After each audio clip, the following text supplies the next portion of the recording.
So I would take a week off, and my training, I would kind of taper it to the national. So the week before, I would start tapering and doing a lot of short, sharp stuff, not anything that would tire me out.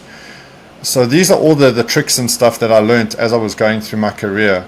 However, with the Epstein Barr, I didn't have much control over when I felt weak or when my system was compromised, because I mean, you're pushing yourself all the time, right? This is an extreme sport, and you have to train hard. And like I said, I don't profess that I was the hardest worker in the room.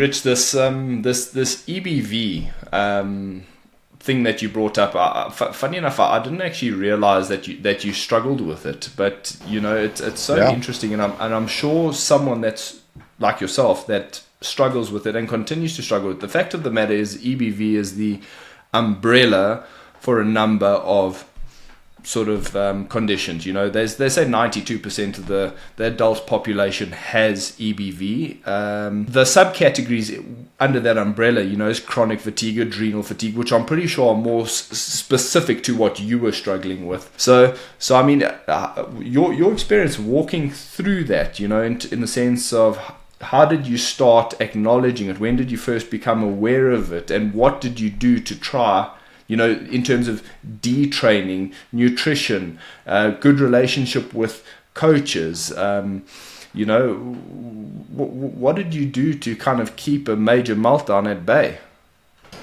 So through my training, I'd always believed like you're peaking, and man, I'm not a sports scientist or coach or nutritionist or whatever, but maybe it's a placebo effect, but I would always try peak for the nationals. So after national, I would take literally a week off, and by I mean a full week. I wouldn't touch a bike, I wouldn't go to the gym.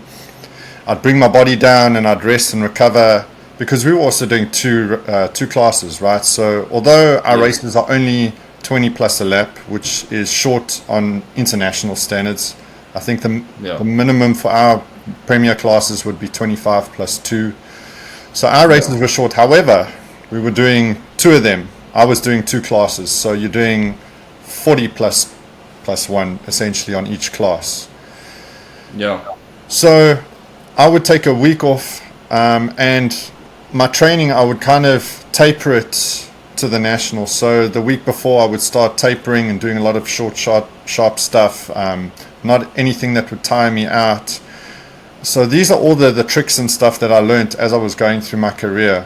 However, with the Epstein Barr, I didn't have much control over when I felt weak or when my system was compromised, because I mean, you're pushing yourself all the time, right? This is an extreme sport, and you have to train hard.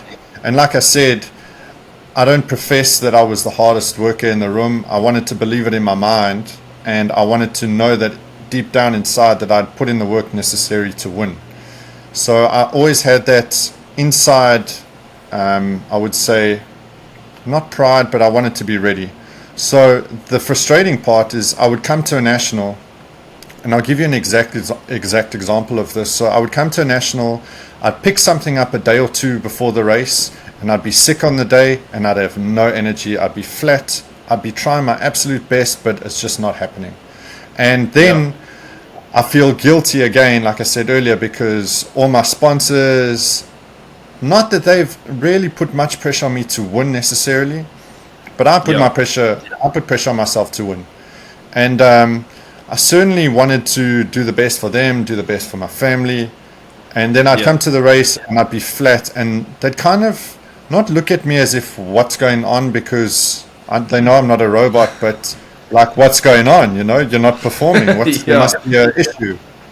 And I would say, you know, I feel flat today, or I don't have, it's just not my day, or something like that. But so what happened is one of the nationals, I clearly remember this. It was the last national at Siemens when I was on a Suzuki. I think it was 2010. Or no, 2009. Yeah, it was 2009. The national had come down to the final round, and I think I was battling Michael Koch for the 450s and Ross Branch for the 250s. Okay. And the 450s, I think I literally just needed to finish the first moto and I'd clinch the championship. But the 250s, I think I needed to finish ahead of Ross in both, or at least in one of them.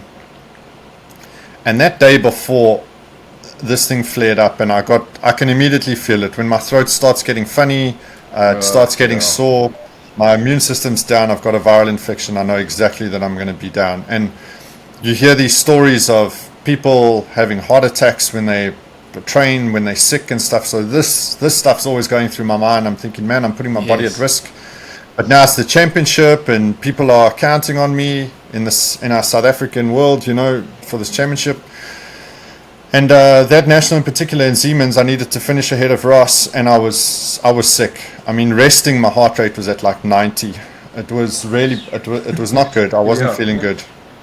Yeah. And so Murphy's Law, I get ahead of Ross, and he hounds me the whole moto and pushes me to my absolute limit. I ended up finishing the race, but I think I was taken to hospital with an ambulance afterwards, and I went and I was put on a drip and stuff. So that's an extreme case, but there's a lot of times. I remember in 2017, I think I had won a national. I'd started after my retirement, I came back, and 2016 I had raced, and I was struggling. I wasn't really there. And then 2017 I started hitting my form again, and I won a couple of motos. And then we got to Harry Smith, and it hit me again before. No energy, flat. There's nothing we could do, and just had to salvage points. I can't even remember my results, but they weren't that great. I wasn't winning, certainly. I don't even know if I was on the podium, but just wasn't a good day.